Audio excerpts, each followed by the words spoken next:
हरकल को जब ये मालूम हुआ तो उसने हाकिम रिबा के इस इक़दाम को तस्लीम न किया और उसे उसकी खिदमत से माजूल कर दिया। लेकिन हाकिम रिहा ने यह देख कर के मुल्क से कैसर का इक़्तिदार ख़त्म हो चुका है और उसके तमाम मामलात मुसलमानों के हाथ में आ गए हैं, माजूले के हुक्म की तामील ना की। और वो तामील करता भी कैसे जब वो अपने मकसद और मसलहत के तहत अमीरुल मोमिनीन रज़ियल्लाहु अन्हु का दामन अतूफ़त छोड़ ही ना सकता था, इसलिए कि इस क़ुव्वत के मुकाबले में जो उसे सहारा दे रही थी, कैसर के इनकार की तायीद करना उसके इम्कान से बाहर था। जब वलीद बिन उक़बा ने हज़रत उमर रज़ियल्लाहु अन्हु को लिखा कि बनु अय्याद के सिवा जो तर्क वतन करके अर्ज़ रूम में चले गए हैं, बाकी तमाम जजीरे के अरब मुसलमानों के साथ हो गए हैं, हज़रत उमर रज़ियल्लाहु अन्हु ने हरकल को एक ख़त भेजा जिसमें लिखा था कि मुझे मालूम हुआ है कि अरबों का एक कबीला अपना वतन छोड़कर तुम्हारे शहर में चला गया है। वल्ला, या तो तुम उन्हें अपने मुल्क से निकाल दो, वरना हम ईसाइयों को जो हमारे मुल्क में आबाद हैं तुम्हारे पास धकेल देंगे। हरकल को हज़रत उमर रज़ियल्लाहु अन्हु की बात मान लेने के सिवा कोई चारा नज़र न आया और उसने बनु अयाद को अपने इलाके से निकाल दिया। इनमें से 4000 तो अपनी बस्तियों में वापस आ गए जो मुसलमानों के ज़ेरे इक़्तिदार आ चुकी थीं, और बाकी शाम और जजीरे के दरमियान बिलाद रूम में मुंतशिर हो गए। हज़रत उमर रज़ियल्लाहु अन्हु ने हरकल को ये ख़त एक तो इसलिए लिखा था कि मुसलमानों से शिकस्त खाने वाले उनके दुश्मन की सरजमीन में पनाह लेकर कहीं इस काबिल न हो जाएं कि दोबारा मुसलमानों पर चढ़ाई कर दें, और दूसरे इसलिए कि तमाम अरब एक जगह और एक इक़्तिदार के साए में जमा हो जाएं। बनु तगलब ने बनु अयाद की सी हरकत तो नहीं की थी और वो अपना वतन छोड़कर सरजमीन रूम में तो नहीं गए थे, लेकिन जब वलीद बिन उक़बा ने उन्हें मुसलमान होने पर मजबूर किया तो उन्होंने इनकार कर दिया और कहा कि इसका फैसला हम अमीरुल मोमिनीन रज़ियल्लाहु अन्हु पर छोड़ते हैं। वलीद ने उनके इनकार की इत्तला बारगाह खिलाफत में भेजी, जिसके जवाब में हज़रत उमर रज़ियल्लाहु अन्हु ने बनु तगलब को उनकी मर्जी पर छोड़ दिया और वलीद को मना कर दिया कि उन्हें मुसलमान होने पर मजबूर ना करें। अमीरुल मोमिनीन ने लिखा, ये कैद सिर्फ जजीरा अरब के लिए है कि इसके बाशिंदों की तरफ से इस्लाम के सिवा और कोई चीज़ कबूल नहीं की जाएगी, इसलिए उन्हें इस शर्त पर छोड़ दो कि वो किसी नौमौलूद को ईसाई नहीं बनाएंगे और किसी को इस्लाम में दाखिल होने से नहीं रोकेंगे। हज़रत उमर रज़ियल्लाहु अन्हु का जब ये हुक्म पहुंचा तो उनमें से बाज़ अल्लाह के दीन में दाखिल होने पर रजामंद हो गए, लेकिन बाज़ ने ईसाइयत पर ही कायम रहना चाहा। इसके बाद ये लोग इस पर अड़े रहे कि हम ज़म्मी बनकर जिज़िया नहीं देंगे, और उनका फिदिया मदीना गया जिसमें कुछ नौ मुस्लिम भी थे। इन नौ मुस्लिमों ने हज़रत उमर रज़ियल्लाहु अन्हु की खिदमत में अर्ज़ किया कि उन्हें खिराज पर मजबूर न कीजिए कि वो इसमें अपनी सुबकी समझते हैं। हाँ, उनके माल से दुगना सदका ले लिया कीजिए, वही जिज़िया हो जाएगा। इस शर्त के बाद कि जिन नौमौलूदों के वालिदैन मुसलमान हो गए हैं उन्हें ईसाई नहीं बनाया जाएगा, वो जिज़िया के नाम से चढ़ते हैं। लेकिन हज़रत उमर रज़ियल्लाहु अन्हु ने इसरार किया कि उन्हें जिज़िया देना पड़ेगा। इस पर उन्होंने कहा, बाखुदा अगर आप हम पर जिज़िया आयद फरमाएंगे तो हम रूमी इलाके में नक़्ल वतन कर लेंगे। हज़रत उमर रज़ियल्लाहु अन्हु ने फरमाया, अगर तुम रूमी इलाके की तरफ भागे तो मैं तुम्हें वहां से बुलवा कर कैद कर दूंगा। उन्होंने कहा, तो फिर हमसे कुछ ले लिया कीजिए, लेकिन इसे जिज़िया न कहिए। हज़रत उमर रज़ियल्लाहु अन्हु ने कहा, हम तो इसे जिज़िया ही कहेंगे, तुम जो चाहो इसका नाम रख लो। हज़रत अली बिन अबी तालिब रज़ियल्लाहु अन्हु ने देखा कि गुफ्तगू इतनी शिद्दत इख्तियार कर गई है तो फरमाया, अमीरुल मोमिनीन, क्या साद बिन मालिक रज़ियल्लाहु अन्हु ने इनसे 2 गुना सदका नहीं लिया था? हज़रत उमर रज़ियल्लाहु अन्हु ने जवाब दिया, हाँ, और जिज़िये के बजाय इनसे सदका लेने पर राज़ी हो गए। बनु तगलब के ईसाइयों ने जिज़िया ना देने पर इसलिए इसरार किया था कि वो अपनी कौम में इज़्ज़त व वक़ार की नज़र से देखे जाते थे और जिज़िया देने को एक ऐसी ज़िल्लत व पस्ती की बात समझते थे जो ना उनके लायक थी और ना इस अज़मत व शान ही से मेल खाती थी जो अपनी कौम में उन्हें हासिल थी। उनकी अज़मत और उनकी क़ुव्वत यही 2 बातें थीं जिनकी बिना पर वलीद बिन उक़बा चाहते थे कि वो इस्लाम ले आएं और मुसलमान उनकी क़ुव्वत व ताकत से फ़ायदा उठाएं। जिज़िये के मामले में हज़रत उमर रज़ियल्लाहु अन्हु का उनके साथ शिद्दत से पेश आना, फिर हज़रत अली रज़ियल्लाहु अन्हु की मशवरे से उनका 2 गुना सदका कबूल कर लेना, फ़ारूक़ आदम रज़ियल्लाहु अन्हु की एक ऐसी सियासत है जो मुर्तद्दीन के सिलसिले में हज़रत अबू बकर रज़ियल्लाहु अन्हु और ईरान और रूम जैसी 2 क़वी तरीन दुश्मनों के मुकाबले में खुद उनके लिए अपने मौक़िफ़ से मुख्तलिफ होने के बावजूद तारीफ़ व तहसीन के मुस्तहिक़ है। बनु तगलब अरब थे और हज़रत उमर रज़ियल्लाहु अन्हु अरब की इज़्ज़त के शदीद ख्वाहिशमंद। अगर इनमें से कुछ लोग ईसाइयत पर कायम भी रहते हैं तो क्या हुआ, कुछ दिन के बाद ही सही वो सब के सब इस्लाम की तरफ आएंगे। इस मरहले पर उनके साथ नरमी से पेश आना इंतहाई दर्जे की बालिग नजरी थी। जमाने ने हजरत उमर रदियल्लाहु अन्हु के हुस्न फरासत और दूरअंदेशी की तायीद कर दी जब उसके बाद बनु तगलब ने मुसलमानों की काबिल कदर मदद की और बहुत से मौक़ों पर दुश्मनों के खिलाफ उनका साथ दिया। हजरत उमर रदियल्लाहु अन्हु ने उन ईसाइयों से सिर्फ सदका ही कबूल कर लेने पर इक्तफा न किया, बल्कि जब देखा कि उनके और वलीद बिन उक़बा के दरमियान इख्तलाफ हो गया है और महसूस फरमाया कि बहुत मुमकिन है कि वो वलीद को तंग करें और वलीद ज़ब्त व तहम्मुल का दामन छोड़कर उनके साथ ज़्यादती कर बैठे, तो वलीद को माजूल करके उनकी जगह फुरात बिन हयान को मुकर्रर कर दिया ताकि उनके इलाकों में अमन सुकून बहाल रहे। ये सब कुछ सन 17 हिजरी में मुकम्मल हो गया और इसके साथ ही साथ शाम में जुनूब के उस सिरे से लेकर शिमाल के उस सिरे तक मुसलमानों के इक़्तिदार ने इस्तेहकाम हासिल कर लिया। वाक़या यह है कि इसके बाद सीरत फारूकी रज़ियल्लाहु अन्हु के ख़ात्मे तक शाम में किसी बगावत का निशान मिलता है, ना ही हरकल की तरफ से इसे वापस लेने की किसी कोशिश का। अलबत्ता कैसारिया के मुताल्लिक कुछ रिवायतें हैं। इससे पहले हम कैसारिया के इस मुहासरे का जिक्र कर चुके हैं जो बैतुल मक़दिस की फतह से कुछ पहले हज़रत मुआविया बिन अबी सुफ़ियान रज़ियल्लाहु अन्हु ने किया था और जिसकी फतह के सिलसिले में कहा गया है कि इस मार्के में रूमियों के 80,000 आदमी मारे गए और ये तादाद हजीमत व फरार के बाद 1 लाख तक पहुँच गए। लेकिन अल्लामा बलाज़री इस शहर के मुताल्लिक इख्तलाफ रिवायात का जिक्र करते हुए लिखते हैं, कहने वालों में से कुछ ये कहते हैं कि इसे हज़रत मुआविया रज़ियल्लाहु अन्हु ने फतह किया और कुछ ये कहते हैं कि इसे हज़रत अबू उबैदा रज़ियल्लाहु अन्हु की वफ़ात के बाद अयाज़ बिन गनिम ने फतह किया जो उस वक्त उनके कायम मकाम थे, और बाज़ ये कहते हैं कि इसे हज़रत अम्र बिन आस रज़ियल्लाहु अन्हु ने फतह किया। लेकिन बात यही है जिस पर उलमा का इत्तफाक है कि हज़रत अम्र बिन आस रज़ियल्लाहु अन्हु पहले शख्स थे जिन्होंने इसका मुहासरा किया। वो जमादियुल ऊला सन 13 हिजरी में उस पर खैमाजन हुए। इस तरह के जब तक वहाँ ठहर सकते थे ठहरे, और जब मुसलमानों को कहीं दुश्मन के मुकाबले में जमा होने की ज़रूरत पेश आती फ़ौरन उनसे जा मिलते। चुनाचे वो इसी दौरान में अजनादीन, फहल, दमिश्क और यरमूक के मारकों में शरीक हुए, फिर फ़िलिस्तीन की तरफ वापस हुए और फतेह एलिया के बाद कैसारिया का मुहासरा किया और कैसारिया से मिस्र गए। नाजरीन, आगे बढ़ने से पहले कमेंट सेक्शन में हमें अपनी आरा से जरूर आगाह कीजिएगा कि आपको हमारी ये सीरीज कैसी लग रही है। आइंदा आने वाली इक़्तिसाद से बाखबर रहने के लिए हमारे चैनल को सब्सक्राइब कर लें और साथ मौजूद बेल आइकॉन को जरूर क्लिक कर लें। शुक्रिया। हज़रत अबू उबैदा रज़ियल्लाहु अन्हु के बाद यजीद बिन अबी सुफ़ियान रज़ियल्लाहु अन्हु वाली हुए और अपने भाई मुआविया रज़ियल्लाहु अन्हु को इसके मुहासरे पर मामूर करके दमिश्क आ गए,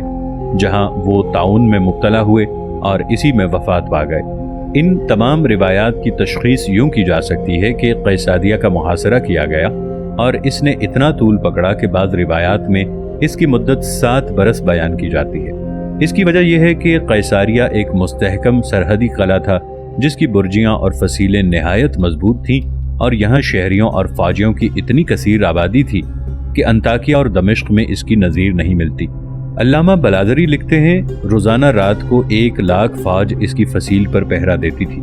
इसकी फतह का सबब यह हुआ कि एक यहूदी एक रात को मुसलमानों के पास आया और उन्हें एक बदरो दिखाई जिसमें कमर कमर पानी था। मुसलमान रात गए इस बदरों में दाखिल हुए और वहीं से उन्होंने तकबीरें कहना शुरू कर दी। रोमियों ने इस बदरों के जरिए भागना चाहा, मगर जब वहां पहुंचे तो मुसलमानों को मौजूद पाया। कहा जाता है कि हज़रत अम्र बिन आस रज़ियल्लाहु अन्हु ने इसे सन 17 हिजरी में फतह किया था, लेकिन बाद को इसके बाशिंदों ने बगावत कर दी और रोमियों ने उन्हें सहारा दिया। चुनाचे हज़रत मुआविया रज़ियल्लाहु अन्हु ने इसे दोबारा फतह किया और इसकी हिफाजत के लिए एक छावनी कायम कर दी। यहाँ हज़रत मुआविया रज़ियल्लाहु अन्हु ने 7 लाख तनख्वाहदार फौज बनाई। सामरा के 30,000 यहूदियों के 2 लाख आदमी थे और 300 बाजार थे जिनमें तिजारत की गहमा गहमी थी। पहले हम कह आए हैं कि हज़रत खालिद बिन वलीद रज़ियल्लाहु अन्हु क़िनसरीन में ज़्यादा दिन नहीं ठहरे। हुमस से अपनी इमारत पर वापस आने के बाद जो लड़ाइयाँ उन्होंने लड़ी उनकी तफसील मोतबर किताबों में इससे ज़्यादा नहीं मिलती कि वो अयाज़ बिन गनिम के साथ रूमियों के इलाके में गए और वहाँ से बेशुमार माल गनीमत लेकर वापस हुए। मेरे ख्याल में ये बात है कि शिमाली शाम में मुसलमानों की हुकूमत के ख़िलाफ़ जो बगावत हुई और इसके सिलसिले में जहाज़ों पर रूमी फ़ौजों के अंताकिया पहुँचने के बाद जो सूरत हाल पेश आई है वो हुमस में रूमियों के शिकस्त खाते ही ख़त्म ना हुई। چنانچہ مورخین نے بھی لکھا ہے کہ حلب، حمات اور انطاکیہ وغیرہ کے قبائل نے بغاوت کر دی اور حضرت خالد رضی اللہ عنہ، ایاز بن غنم اور مسلمانوں کے دوسرے سپہ سالاروں کو اس کا استحصال کرنا پڑا۔ واقدی نے لکھا ہے کہ حلب نے شدید مقابلہ کیا اور حضرت خالد بن ولید رضی اللہ عنہ طویل محاصرے کے بعد اسے فتح کر سکے۔ جب شمالی شام کی بغاوت فروع ہو گئی تو مسلمان وہاں سے آرمینیا پہنچے، جس طرح اس سے پہلے وہ حضرت خالد رضی اللہ عنہ بن ولید کے مرعش اور شمشات وغیرہ پر حملوں کے بعد آگے بڑھ گئے تھے۔ اس کے بعد پہلے کی طرح وہ شام واپس آ گئے۔ اس کی وجہ یہ تھی کہ جو ہی ایاز بن غنم جزیرے کی مہم سے فارغ ہوئے، مسلمانوں کی سرحدوں کو مستحکم کرنے اور دشمنوں کے دل میں رعب بٹھانے کے لیے آرمینیا کی طرف بڑھے اور حضرت خالد رضی اللہ عنہ نے بھی ادھر ہی کا رخ کیا، یہاں تک کہ آمد اور رہا پہنچ گئے۔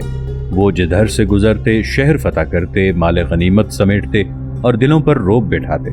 بعض مورخین کہتے ہیں کہ ان مارکوں میں حضرت خالد رضی اللہ عنہ ایاز بن غنم کے ماتحت تھے، لیکن دوسرے مورخین کا بیان ہے کہ وہ آزادانہ پیش قدمی کر رہے تھے اور حضرت ابو عبیدہ رضی اللہ عنہ کے سوا کسی کے ماتحت نہیں رہے۔ اس کے بعد وہ قنسرین واپس آئے تو ان کے پاس بہت سا مال غنیمت جمع ہو گیا تھا، اس لیے ادھر ادھر سے لوگ انعام کے لالچ میں ان کے پاس پہنچے اور حضرت خالد رضی اللہ عنہ نے انہیں مایوس نہ ہونے دیا۔ ان لوگوں میں اشعث بن قیس بھی تھا، جسے حضرت خالد رضی اللہ عنہ نے 10,000 درہم انعام میں دیے۔ حضرت خالد بن ولید رضی اللہ عنہ نے قلقیہ اور آرمینیا میں جس قائدانہ مہارت کا ثبوت دیا تھا، لوگوں نے اس پر حیرت کا اظہار کیا۔ ان کے عراق و شام کے معجز نما کارناموں کو سراہا اور حضرت خالد رضی اللہ عنہ کے ان انعامات کا چرچا عام ہو گیا جو انہوں نے شاعروں اور سورماؤں کو دیے تھے۔ خاص طور پر اشعث بن قیس کے انعام کی بڑی شہرت ہوئی اور اسے بنو غسان اور ہیرا کے بادشاہوں کی فیاضیوں کی نظیر ٹھہرایا گیا۔ لوگوں کی اس فریفتگی اور اشعث کے اس انعام کی خبر حضرت عمر رضی اللہ عنہ کو مدینہ میں پہنچی، جس طرح اپنے اموال کی تمام خبریں انہیں پہنچتی رہتی تھیں۔ حضرت عمر رضی اللہ عنہ نے حضرت خالد رضی اللہ عنہ کے اس فعل کو اچھا نہ جانا اور آپ نے فرمایا، باخدا میں خدا کے سامنے سچا نہیں ہوں گا اگر جس حکم کا مشورہ ابو بکر رضی اللہ عنہ کو دیتا تھا اسے خود نافذ نہ کروں۔ واللہ